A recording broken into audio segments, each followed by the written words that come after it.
Hey guys, welcome to Put a Bow on It. I'm Michael. I'm a real estate professional with the Property Shop. I'm broker by eXp Realty. I'm here at my office at the Success Center, and my sidekick, my in-house studio, my in-house guest today. I'm gonna let her introduce herself to you guys. Hi, I'm Bobby Terry with The Mortgage House. I'm a loan originator here in Tyler, Texas, but I am licensed for the entire state. So if you need someone to pre-qualify you for a home, get at me. All right. Hey, if you guys tune in with us before, we shared some Q&A sort of question with you about what kind of documents do I need? Is it a hard pull, getting pre-qualified as opposed to getting pre-approved as opposed to getting pre-qualified? And we also talked about down payment assistance. Today we just want to pick up what we call, I guess maybe part 2 of this Q&A session. How do I qualify for a down payment assistance? Are there down payment assistance programs?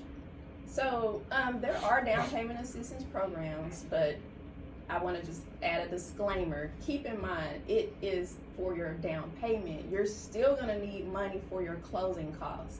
So just keep that in mind. I mean, it's possible you can get concessions, but you can't just rely on that. And concessions, I can let Michael explain that because that's something he would negotiate, but just don't rely on, I'm going to get concessions, so I'm going to come to the closing table and I have nothing to pay for. Like, you're going to have something to pay for.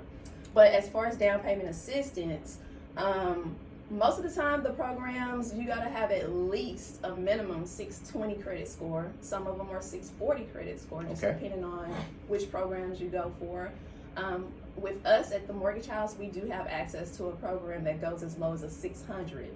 But again, you want at least a 620 credit score. And they can go from anywhere from 2, 3, 4, 5% towards your closing costs.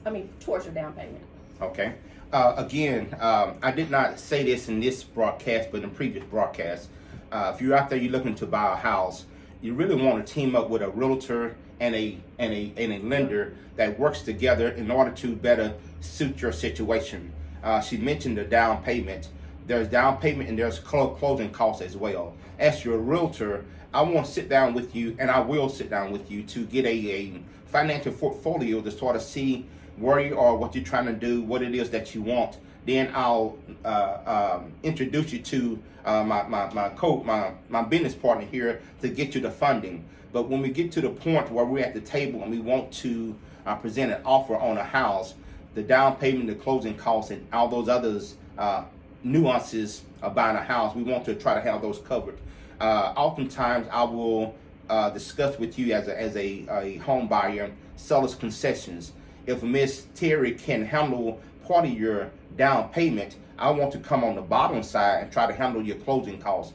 That could be the personal funds that you have, or we can ask the seller to help pay some of those closing costs, which called seller's concessions. So our goal is to move things around legally, to present a package to the seller in order to make your offer a very favorable offer, that they would choose your offer, give you an opportunity to buy that house. Now we got pre-approved. We submitted an offer on a house. First thing they want to ask, or second thing they might ask, what is my interest rate? So interest rates, it goes up and down. Right now, as of today, March 21st, you're looking at, 6s and 7s, to be honest. And it also is based on, your credit score. So again, that's why I emphasize, yes, we go as low as a 580, but if you want to set yourself up for, a lower interest rate, the higher your credit score, the better interest rate you'll get. That's right. So sort of before you come to us, just try to, I won't say stay on top of, try to make sure that you can wrap up and address everything on your side as best as possible. So when you come to us, we just want to just say, put a bow on it and make everything satisfactory when it comes in the home buying process. Another question I might have, because sometimes we get buyers that's maybe challenging with their credit or credit score or funds, whatever, this and the other. And sometimes they might ask this question about what is PMI. Can you explain to our home buyers what is PMI and whether or not you guys require that or offer that? Okay, so private mortgage insurance is what that is, and that is, it's going to be on your loan. If you're FHA, it's going to be on the loan for the duration of the time you have it. If it's conventional, it's on your loan until you've put in 20%, then it'll drop off. So that's just automatic. It really doesn't have anything to do with your credit score as far as whether you get it or not. Now, if you come in with a 20% down payment on a conventional, then you don't have it. Okay. So again, it goes back to your personal situation. If the necessary funds are there, that PMI you can avoid. But if the funds are not there and you're using the sort of the basics, 3% or 3.5%, you can't expect that PMI to be a part of your monthly payment. One other thing about it, it's there because they're protecting themselves if you default.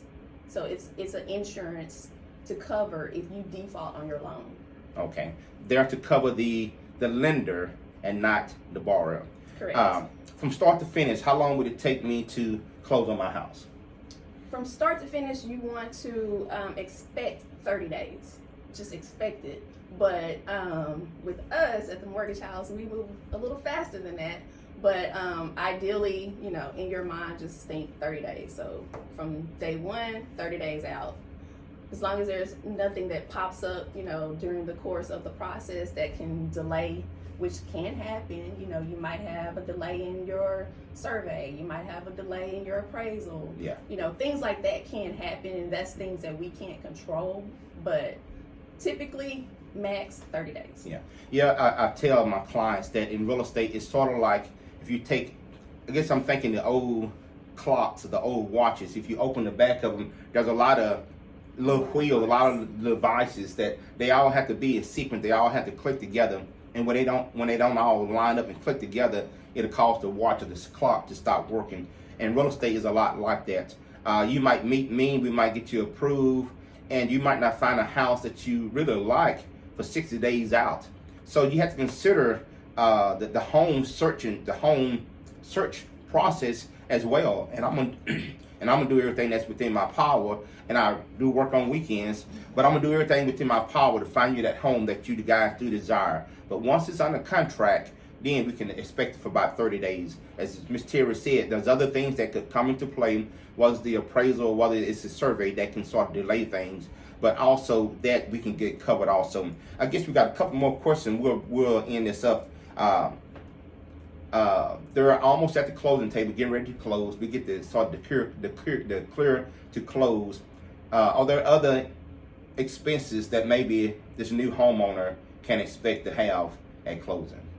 Other expenses, no, it's all pretty, dry cut across the board.